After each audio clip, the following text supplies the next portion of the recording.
I want to give a quick intro of our all-star lineup of speakers who are all chopping at the bits to get started and talk on this.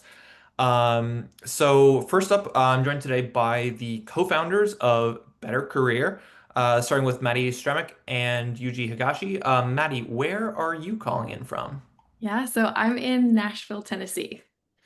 Nice. And can you give us a little bit of background on yourself and maybe Better Career as well? Yeah, no, absolutely. Thank you so much, Sam and Chris and team, for having us. We're really excited for today. So, my name is Maddie Stremick.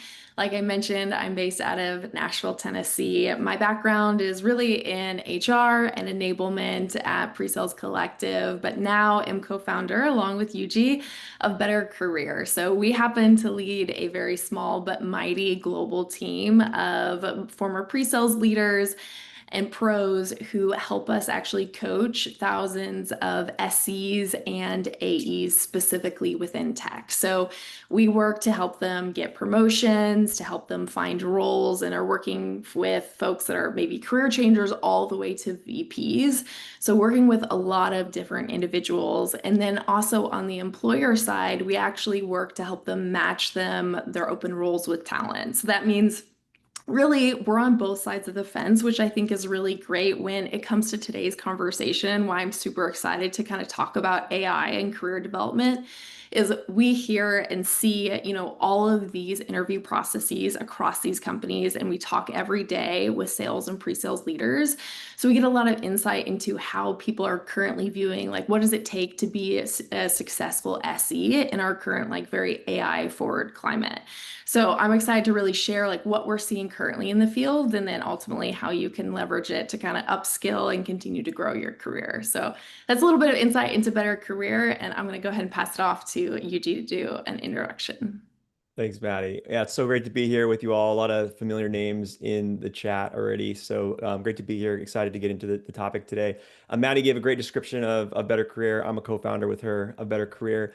Previous to Better Career, I co-founded PreSales Collective as well and was formerly a global leader of a pre-sales team at a high growth startup SaaS company. So it's a little bit about me, and I'll pass to Chris for intros of himself. Thank you guys so much. It's awesome to be here with you. Chris Mabry, another former Pre-Sales Collective person, but I ran Pre-Sales Collective for a little bit there, and I'm now the VP of Solutions and Partnerships at Reprise.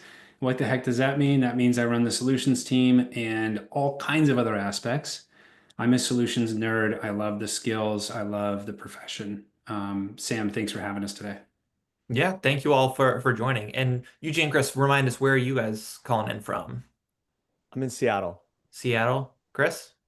Seattle's awesome. I'm in there's a lot of arguments on where upstate New York is, but I'm about 2.5 hours north of New York City in the woods. Okay, so you're not going to define it. That's too controversial, dude. I'm not pulling it out here. Okay, I think that's wise. Okay, amazing. Thank you all so much for joining. So as for myself, I am here as the ambassador and sort of the person behind some of the data that we're going to be talking about today. So I'm not the SE expert. This is why we have Chris, Maddie, and Yuji on the line today. But what I've done recently here at Reprise, and I'm really excited to share some more about, is we recently ran this SE career survey. So we went out into the market and surveyed over 400 SEs to get some actual hard data about the SE, a day in the life of SEs, what tools they're using, what skills are most important, how to advance your career, because we really wanted to, back this with some data. And so everything today is going to be based off that data. So I'm going to go ahead and kind of run through some of the highlights. Everyone is going to get the full guide after the fact, but which has a ton of nuggets. But we're going to go through the heavy hitters, some of the top line findings, and then I'll pass it over to our panelists to sort of help me make sense of it. So I know the data, and you all will sort of help me make sense of it all. So one of the first questions that we asked is how important are each of sort of the top skills for SEs? And by far and away, communication skills came out on top. 90% of all SEs, of these 400 plus SEs, said it is very important. 1% said not important. I don't know who that was or if it was like a misclick or something, but 90% said very important, which is crazy to me. Obviously, still a lot of people said, something like agility is important. So communication, when it comes to that, we're specifically talking about, the NSE's ability to translate sort of technical jargon into business language, which is really hard to do. Agility, ability to wear multiple hats, etc. And collaboration and sales skills still very important. What was really interesting to me was this technical skills. I thought with engineering is in the title that technical skills would be much more important. Only 7% said it was very important for the SE career, which I thought was fascinating. Um, but what is even more interesting maybe is that we also asked which skill, if improved, would most accelerate your career growth. And here, SEs actually said that technical skills, if improved, would be the thing to most improve their career. So this is where I want to pass it over to our panel to sort of help us make sense of where technical skills fit into the SE skill set. So, I mean, at our top line, I mean, the finding was SEs say communication skills and agility are the most important, but clearly technical skills still have a role to play. So I'll pass it over. I'll start with Maddie. What role do technical skills play in the SE career? Yeah, absolutely. So I would say I think it's very interesting that I think it was you said 42% said that technical skills is going to be the reason that, you're going to progress in your career. And the reality is that technical skills definitely matter, but getting, say, like a random, Python certification isn't going to be the reason why you get promoted or why you get hired in today's job market. And so when you think about technical skills, I always love to encourage SEs to kind of take a step back because the role itself is so diverse as far as what skills really matter most. It really depends on like what company you're going to end up or what company you're at currently. So what I always like to say is kind of take a step back and consider what type of SE career path do you want to have? What kind of SE do you want to be? What type of company do you want to end up on? Because I work with folks that say they're going after Databricks or that's their dream. And their upskilling journey is going to look a lot different than, say, someone that wants to, go work at Salesforce. And so, the generally cloud computing, APIs, and AI are things that every SE should be literate in. But when you think about like how you should up your technical skills and what type of upskilling you should invest in, think about where you want to end up in. And that's usually what I recommend folks do as far as when it comes to, upskilling and investing that energy.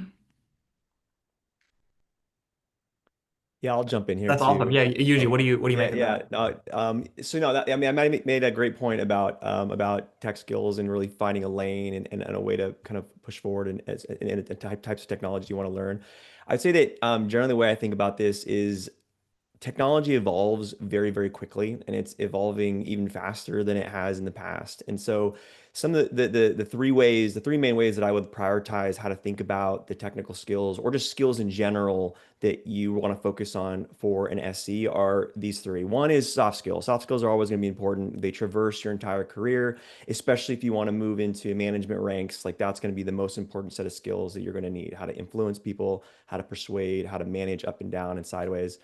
The second, though, is learning foundational technologies or technical skills or technologies.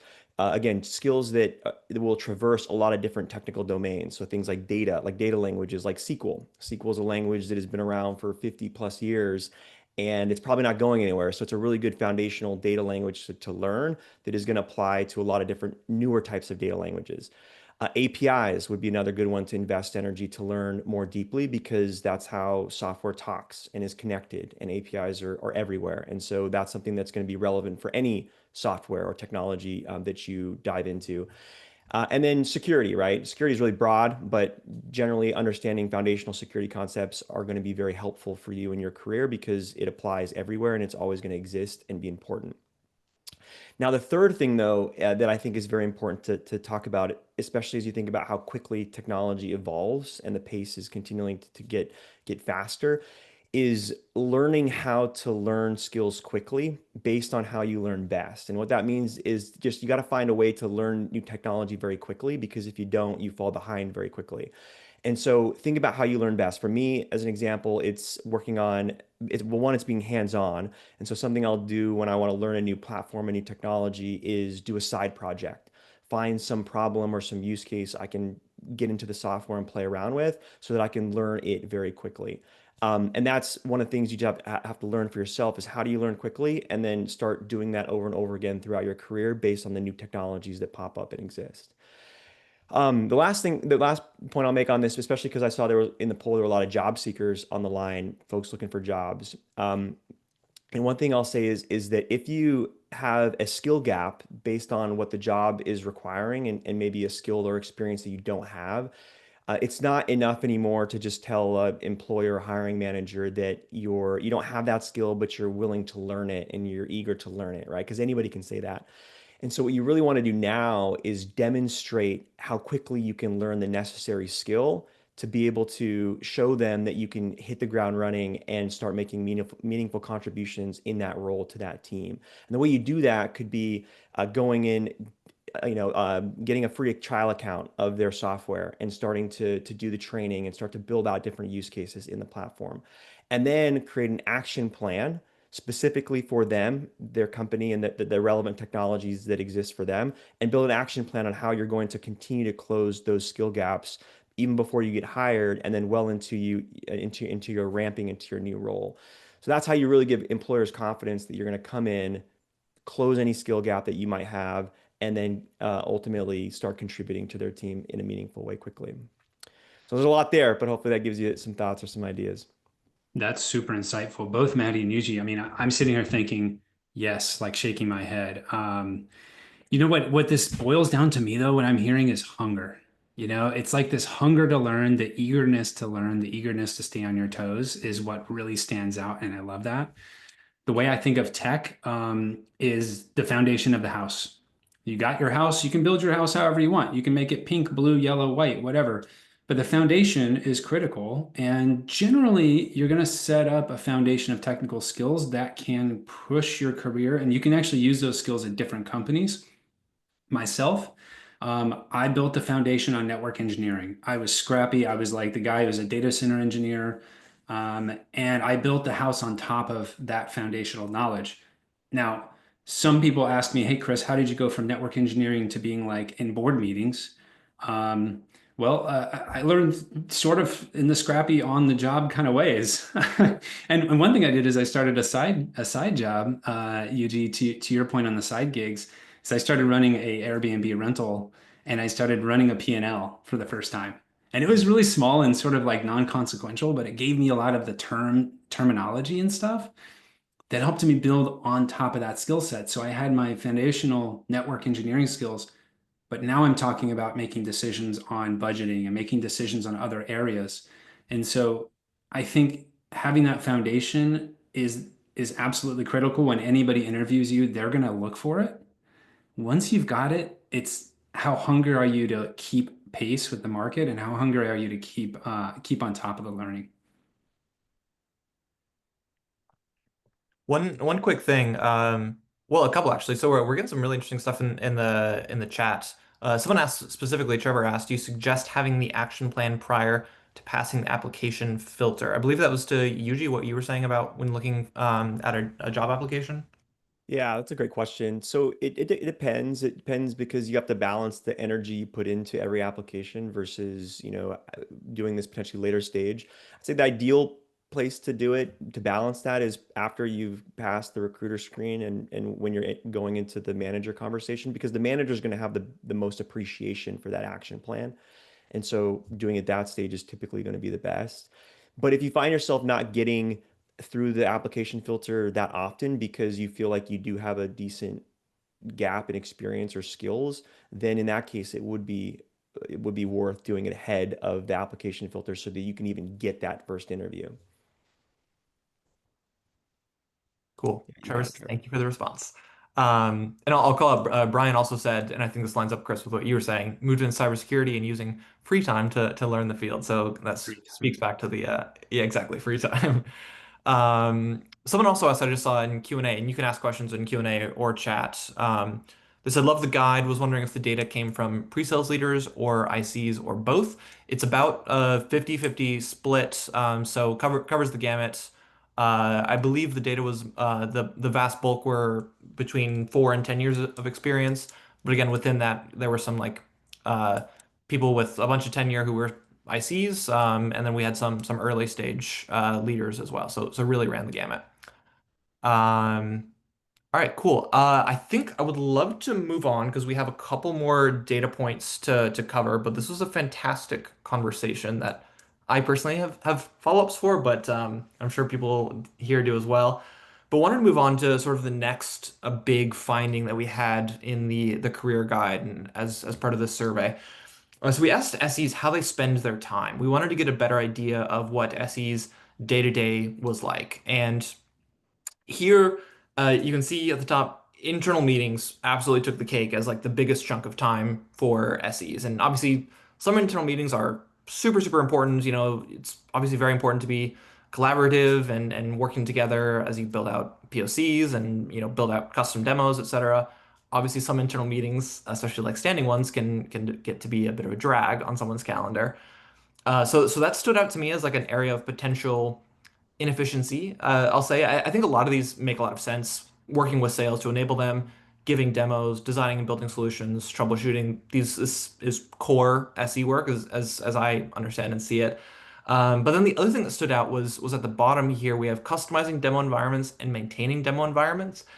And you might see that, and it looks like, you know, that's maybe a small sliver of SE's work. But digging into the data a little bit more and thinking just a second about what these are, this is very manual work. Customizing demo environments, doing demo maintenance, coming up with, you know, adjusting data for a, you know, a single demo. Very, very manual work. And between that manual work and potentially, you know, having a few too many standing internal meetings in your calendar, I think can mean a lot of inefficiencies for SEs. And so my question is this, you know, SEs spend a ton of time on both internal meetings and manual demo work. Um, but you know, when it comes to advancing your career, obviously efficiency is a great way to do that, getting more efficient at your role so you can take on more responsibility, show that you're great at what you're currently doing. So my question is this, very simple. How can SEs make better use of their time given what this data is showing? And this time, actually, Maddie, I'll start with you again. I want to get back involved. Hey, I feel special. I'm getting to kick these off, so thanks, Sam. So, you know, I love this visual. I think it's so interesting that, you know, a huge percentage of the time is actually customizing demo environments. So when you think about what you do every day, it's important to kind of assess like what are the high value activities and what are the low value. And anything that fits in that low value, as in, you know, it's not very visible, it doesn't add immense value, but maybe it's just time consuming or it's super, you know, manually heavy. Those are the things that you want to look at. How can you automate or leverage AI? There's so many great platforms that maybe it's worth exploring and advocating for your team to adopt. You can be the champion for new platforms on your team. And so looking at where can you potentially, you know, assess the like where you're spending that energy. And the reality is that you don't want to just be efficient so that you can be a better, you know, employee and help the company make more money. Like, yes, you want to be more effective, but think about advocating for yourself and also advocating to spend more time doing those high value activities that will actually get you promoted, because customizing demo environments isn't going to be the thing that gets seen by leadership, recognized by leadership, and gets you promoted more quickly. So not only do you want to do it for the company, you know, and yeah, progress, but also for your own career. So by advocating for, you know, new platforms and automating different things in your day-to-day, that can also help in long-term in your career growth and even like your compensation as well. Yeah, I'll just jump in there too. I think, you know, certainly a lot of these things can help you be more efficient, be more productive, which can then help you progress in your career, but also just have more time back in your day, right? So you're not grinding all night working on demo environments and, you know, you have time back to spend with your family and things like that are very important. But I'd say that, you know, if and Chris certainly has been there too, but like if you look, or anybody that's been there 5 years ago in the pre-sales world, the amount of technologies and platforms that existed specifically for pre-sales is vastly different, right? When I was leading a pre-sales team previously, we were trying to build everything and solve everything with Salesforce. But now there's so many tools out there that can help you be much more efficient with your time, tools that help you respond to RFPs, that help you manage your POCs, that help you automate some of the more canned demos and things like that. I mean, Reprise is a great example of that, right?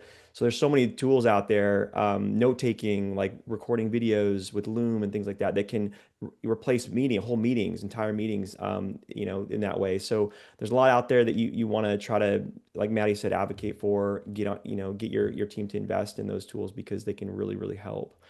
Some other thoughts that I had as far as just where you can potentially free up time for yourself and the rest of your SE team is, one is like finding ways to enable AEs, right? In my past organizations, it's always been helpful where SEs can help enable AEs to do some of the easier stuff, right, with the tech, or maybe the more simple demos, or whatever it is. But if you could spend maybe an hour doing a lunch and learn with a bunch of AEs, enabling them on some part of the product, now they can go out and handle some of those conversations on their own and not have to pull in an SC for every, simple conversation. So stuff like that can really help save SC time across not just, your calendar, but across your entire team's calendar. And then, like Maddie mentioned, I think I'll double down on like find ways to volunteer to identify some of these gaps, and then volunteer with your manager on how to solve them, right? Whether it's implementing a new tool, or enabling the AEs, or finding ways to automate processes within your SC team's workflow. That's a great way to not only, make a bigger impact on the business and potentially lead to promotion, but also to teach you how to potentially make or take on a more responsibility, maybe in a management capacity or programs capacity, as you look to grow your career. So yeah, just some thoughts there. Yeah, to piggyback off that, Yuji, and I hope somebody listening to this steals this idea. What I did as an SE manager is I thought, how do we scale the brilliance of pre-sales and solutions teams? Because it's all there. It's just, how do you scale it so that you can actually influence sales, influence enablement, influence product? One thing I did is I created councils and named them. And we had an enablement council, a sales council, a product council. We had an office of the CISO for those security focused solution engineers who wanted a cool title. And what we did is we had like these standing bi-weekly calls where we were starting to basically, we took all these different meetings that were like throughout the months and quarters. We scooped them all up and put them into one bi-weekly call with a very small set of SEs. We influenced those organizations. We scaled the brilliance of their minds, and we got them out of a ton of meetings. So we actually freed up a lot of time from the rest of the group and management, by the way. We scaled our brilliance so that the rest of the organization knew what we had to offer. And it was like, it is the best way to prove ourselves. And to your point, Yuji, and when I started running Pre-Sales Collective and started really interacting with all the pre-sales tools, I was like, man, the game has changed. The game has changed. Like it's no longer mandatory to have all these problems. There are a lot of tools, they're not as expensive as you think, that can help you solve these problems. So be a front runner in that, and don't wait for your organization to make the decision for you. Go find them yourself. Yeah. Yeah. Yeah, I mean the ROI on some of these things too. I think, we brought an RFP tool. I think we paid $10,000 a year for it, and it saved hundreds of hours from our entire team. It was kind of insane. So I'd be curious, maybe just if for people in the chat, if you want to just drop in, like if there's any tools that you use in your day-to-day, in your workflow, that you feel like are big time savers for you. I'm just curious to hear if y'all want to drop that in the chat. Speaking of chat, someone had a very related question, and we'll also the next data points are all about tools, so we'll jump on that. Okay. But someone wants to know specifically about work-life balance when it comes to SEs, and any quick recommendations on that, because I mean the SEs at Reprise that I know are work some of the longest hours, I'll say. So I think there should, you know, there's some needed work there. So any quick recommendations on work-life balance, specifically when it comes to SEs? Oh, I want to jump in. I always have the most boring answers, but I think that they work.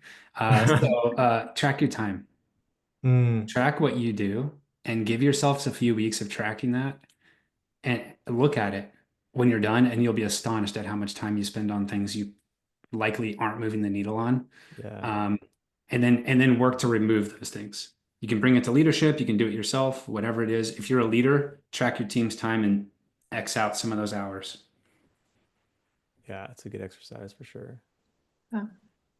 I think protecting your calendar too, and getting your manager on board with also protecting your calendar. Because at least when I was an SE, anytime it came to actually prepping for deals and demos, well, that happened actually after work or before work, because my entire day was just filled in either internal meetings or external meetings. So getting that advocacy also for your manager that, like you need to have blocks actually during working hours to be able to prep for work.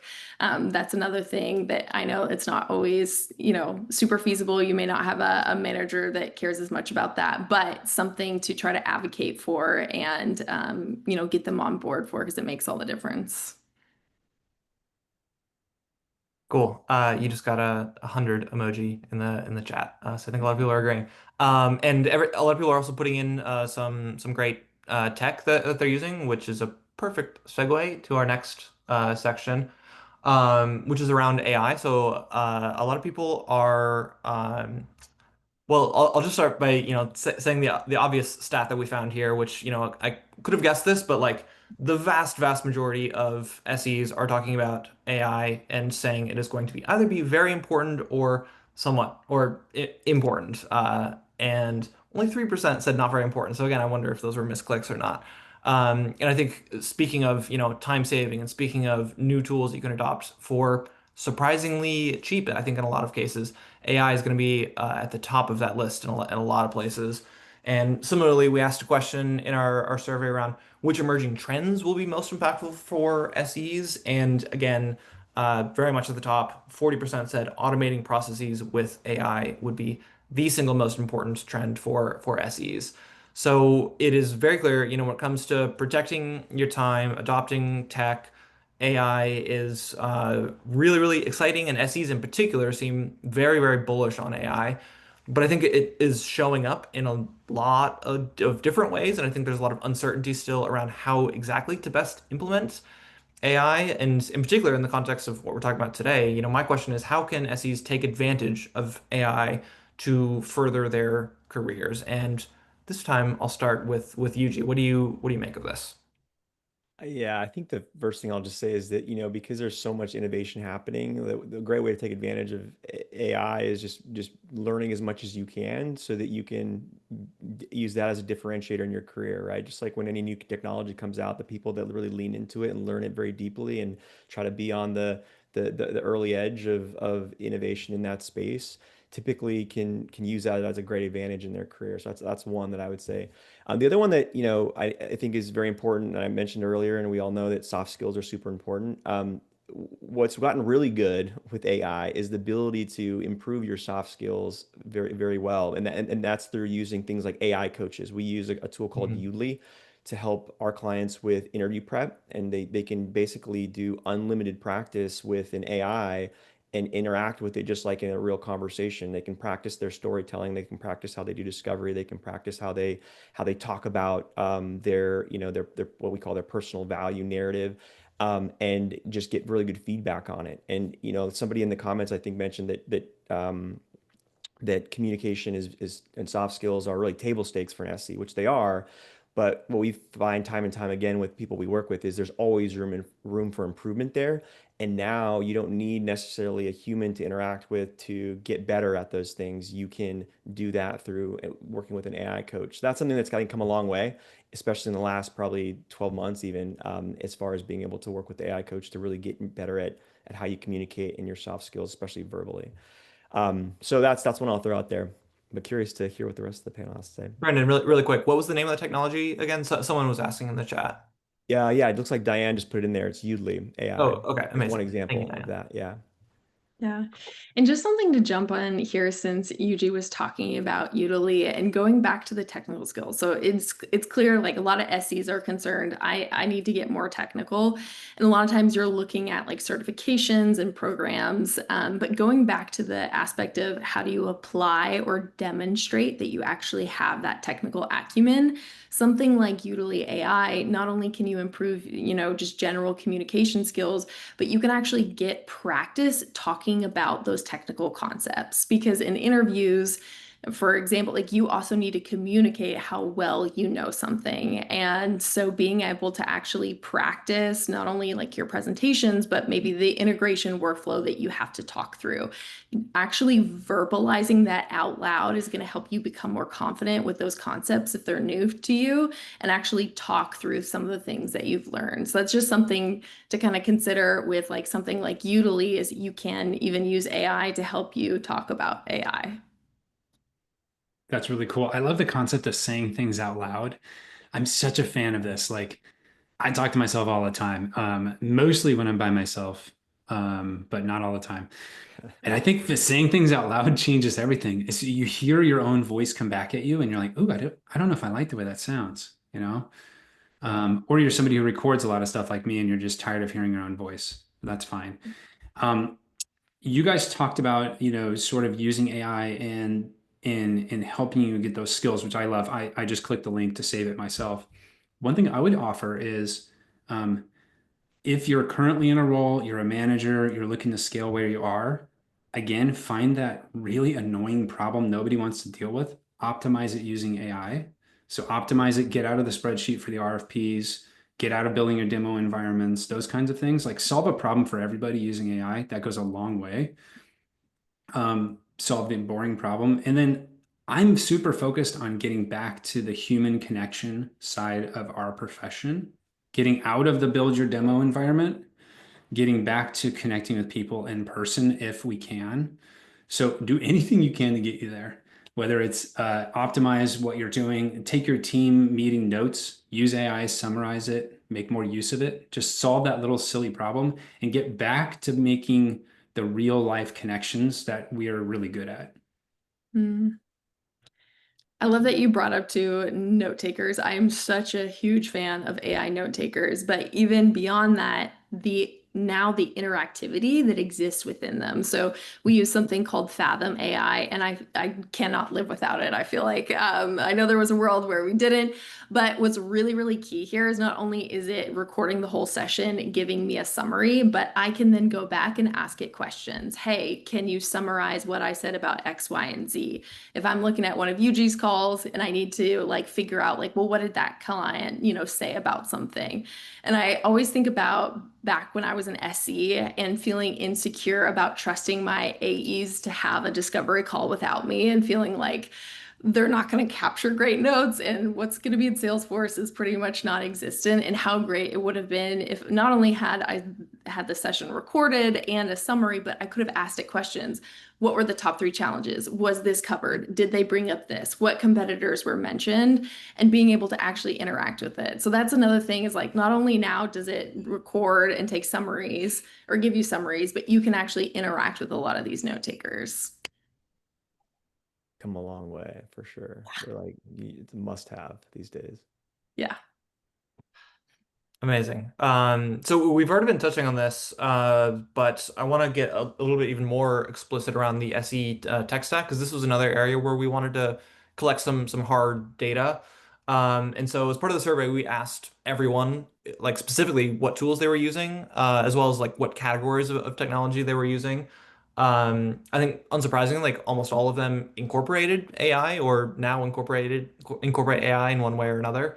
Um, it's, I think, no shocker, like the top few in particular, presentation software. Shocker, all SEs are using PowerPoint or Google Slides to give presentations. Same thing with Slack, like Slack or Teams or whatever someone's using. SEs have to collaborate. CRM, obviously, everyone is in Salesforce or your other CRM. What was interesting, I think, from then on was there was a really, really long tail of software that SEs were using. Um, so there were these top ones, but then from there, everyone was using something else. And we saw this in the chat also when people were putting things in. It was like, I think, all different answers. So the SE tech stack is really, really vast. When you look especially at things like demo software, which has come up a couple times, RFP software has come up a couple times. There is sort of more of this rise of specialized SE tech. So it's less SEs adopting other people's tech and more SEs advocating for their own specialized tools. And I want to get your thoughts on some of that. So obviously, the SE tech stack is unique. It spans a lot of different use cases, and it's vast. Like I said, there's a really long tail. It's not like everyone is using the same three or four things. So with that said, I mean, what tools should SEs prioritize specifically when it comes to advancing their careers? And Chris, I'll start with you this time. Man, I've covered a lot of the tools that are my favorites right now. Um, I'm going to go out on a whim and say the best tool you can use is your own intuition and your own hunger for something. So I just hired somebody, and what they did in the process that blew me away is they prioritized everything about my tool set, and they got into my tool set way more than anybody else. So if you're hiring, get really into the tech stack. If you're past the screening interview, like Yuji said, don't do that before. It'll probably waste your time. Dig really deep into specific areas of that role. Okay. If you're looking to advance your career in a current position, like in a current company, leverage the tools you already got. Again, don't wait. Take the driver's seat here. Don't wait on the company to have an official AI stance for you or any of those things. I'm a huge fan of just doing it yourself. Um, Kick off a tool project of your own. You can transform go-to-market all by yourself. You can leverage your CRM, you can leverage the tools you got. Your company's probably already spending money on a ton of tools. So use the AI inside of them. And I would just say like start homegrown. Obviously, if you want to go through demos, contact me on LinkedIn. I'll give you a really great demo. But beyond that, like use what you got. Maddie, back to you. I mean, so we've heard from a couple of people in the chat here, and you guys have been talking about um, AI tools in particular. I guess anything else you'd add in terms of what categories of tools, in particular, like emerging tools that you're seeing come up more and more in the SE tech stack? Yeah, I'm definitely, I would say, a really big fan of workflow and like visual platforms like Mhm. Miro and Lucid Chart. I think there's a few others because Yep. these not only do they now have like AI embedded with it, but as an SE, being able to actually having the skill of being able to whiteboard virtually is such an incredible skill because when you're talking now about like all these integrations, all these systems, and you're problem solving with customers, I think it's something that is an undervalued and under talked about skill within SEs is being able to like whiteboard live with customers because of the conversations it creates and how it helps like really just resonate with your audience. So I'm a really big fan, and I do think that SEs that have kind of mastered that really stand out in comparison to others. Now, that's not like the end all be all kind of the technology that you need to spend most of your time on, but something that if you're not literate with, it's definitely worth investing in. That's a really good point. I've seen and worked with SEs who have done stuff like that live on a call, and it feels like sorcery when they're really good at it. It does. Yeah. Yeah, it's a great skill to develop. And one thing I'll throw in there, I'll just throw this in the chat. One thing I love to use for, this is very small, but it's for demo annotations, live annotations is Demo Pro. If you've ever seen me do a presentation or demo, I use it a lot. It's $2 on the App Store, but it's one of my favorite tools as an SC to use because it just helps you annotate really easily when you're doing a screen share or a demo. So that's one of my favorites that I'll throw out there. But a lot of the other ones we talked about, I think the other thing that I've been using a lot of, and I'm sure a lot of SEs have, and if you're not, I definitely would encourage you to, is go and explore some of the custom GTPs that are out there, not just on OpenAI's platform or ChatGPT, but on Gemini. There's so many out there that people have built some really cool custom GTPs that you can use for a lot of different SE use cases, right? Account research, deep research on personas or people that you're going to present or sell to. There's a lot of things that you can even build on your own, of course, with custom GTPs. So would encourage folks to go and explore that as well because you can usually get a lot of capability and output from those with a very little cost. Just a plus ChatGPT Plus subscription. Yeah. Um, just want to shout out, we have 3 minutes remaining. So if anyone has questions, drop them in. We did just get a great question from Brian. Chris, I feel like you will have thoughts on this. Any opinion on giving the prospect control over mouse and keyboard during a demo? Ooh. Wow, that's a good one, Brian. Let me break it down. So I think a demo is a process and not a presentation. I think a demo is a process you walk through with people and you're discovering and you're hyper curious about how to solve their business problem or the pain that they're in. And in that process, if it makes sense, sure, let them drive. Um, but I don't think that, I don't think that doing a demo like a harbor tour demo where they can kind of like say, "Hey, I want to explore the product a little bit," is going to really get the call anywhere. Because I don't think that that's actually what leads to somebody making a decision. Hmm. I would say if it Yeah. helps them understand how to solve their pain, yes. But if they want to interact with the software for fun, it becomes a science experiment. It's no longer an opportunity. It's no longer solving a problem. Mm. Interesting. Yeah, I agree with that. I think it's more of a training if you give them the reins. Yeah. So more of like there's a time and a place for it. Sure, Yeah, of I think course. that's fair. Time and place. It's risky, what if they click on something that's broken? Yeah. Yeah, Yeah. could go wrong. Um, Okay, amazing. So in our last minute, I just want to say thank you everyone on the line for joining. I've run a lot of webinars. This is maybe the most active chat I've seen in a long time. I don't think I was able to get to all the questions. Everyone was dropping in like wisdom. It was great. So thank you everyone for being so involved. A couple people have asked, and just to reiterate, you will receive the full SE career guide as well as the recording after this. So be on the lookout for that. You should also see in the chat, I believe we've shared Reprise's LinkedIn, which very much encourage you all to go follow. We consistently drop, data from stuff like this or data from other places, as well as career insights like this. Um, Maddie and Yuji, what would you say? Any parting thoughts? Just thanks for joining and appreciate everybody and their support of, the pre-sales community. And I think everybody's, really been great to be part of, to have part of the community. So just thanks for joining and hope to see you around. Yeah, love the engagement. It's been a blast. Thanks again, Sam, Chris, and team. It was great. My last parting words are don't sleep on the hard work you're already putting in. Go the extra 5%, follow Maddie, follow Yuji, dig in, and don't do this by yourself. There's plenty of us out here who want to help. Thank you so much for joining.